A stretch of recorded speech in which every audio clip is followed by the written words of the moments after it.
আপনি কি কখনো অনুভব করেছেন যে আপনার চারপাশের সব কিছু থমকে গেছে? আপনার পরিশ্রম, আপনার স্বপ্নগুলো যেন বালির প্রাসাদের মতো চোখের সামনে ভেঙে পড়ছে? যখন বারবার চেষ্টা করার পরও শুধু ব্যর্থতাই জোটে, তখন নিজের উপর বিশ্বাস রাখাটা পৃথিবীর সবচেয়ে কঠিন কাজ হয়ে দাঁড়ায়। আমরা তখন মনে করি হয়তো এটাই আমার শেষ গন্তব্য। কিন্তু আসলেও কি তাই?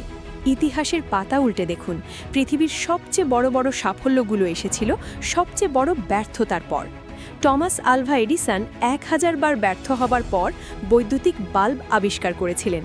তিনি বলেছিলেন, আমি হারিনি, বরং আমি 1000টি উপায় শিখেছি যা কাজ করে না।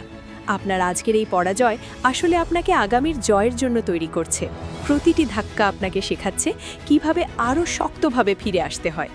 আমাদের স্মার্টফোন বা কম্পিউটার যখন হ্যাং করে, আমরা কি করি? আমরা কি সেটাকে ডাস্টবিনে ফেলে দিই? না, আমরা শুধু একটা বাটন চেপে সেটাকে রিস্টার্ট করি। তাহলে নিজের জীবনের ক্ষেত্রে কেন আপনি হাল ছেড়ে দিচ্ছেন? ফেলে আসা ভুল, না পাওয়ার বেদনা আর মানুষের সমালোচনা নিয়ে পড়ে থাকলে আপনি কখনোই সামনের পথটা দেখতে পাবেন না। আজ সময় এসেছে নিজের জীবনকে একটি নতুন সুযোগ দেওয়ার। আজ সময় নিজের জীবনকে রিস্টার্ট করার। রিস্টার্ট করার মানে এই নয় যে আপনাকে রাতারাতি জাদুকরি কিছু করে ফেলতে হবে। এর মানে হলো ভুলগুলো থেকে শিক্ষা নিয়ে আজ থেকেই ছোট একটি লক্ষ্য ঠিক করা। আজ থেকে নিজের জন্য অন্তত 15 মিনিট সময় বের করুন।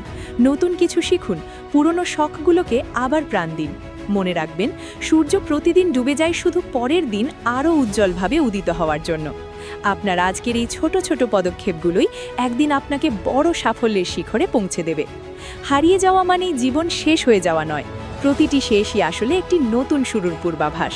আপনার জীবনকে নতুন করে সাজাতে এবং নিজের সেরা সংস্করণটি খুঁজে পেতে আমাদের এই যাত্রায় সঙ্গী হন। ভিডিওটি ভালো লাগলে লাইক দিন এবং আপনার প্রিয়জনদের সাথে শেয়ার করুন, যাতে তারাও অনুপ্রাণিত হয়। আপনার মতামত আমাদের জন্য অনেক গুরুত্বপূর্ণ, তাই কমেন্টে অবশ্যই জানান। ইউটিউবে আমাদের সাবস্ক্রাইব করে বেল আইকনটি চেপে রাখুন, আর যারা ফেসবুক বা টিকটক থেকে আমাদের দেখছেন তারা আমাদের পেজটি ফলো করবেন। মনে রাখবেন, শুরু হোক নতুন করে। দেখা হচ্ছে পরের ভিডিওতে।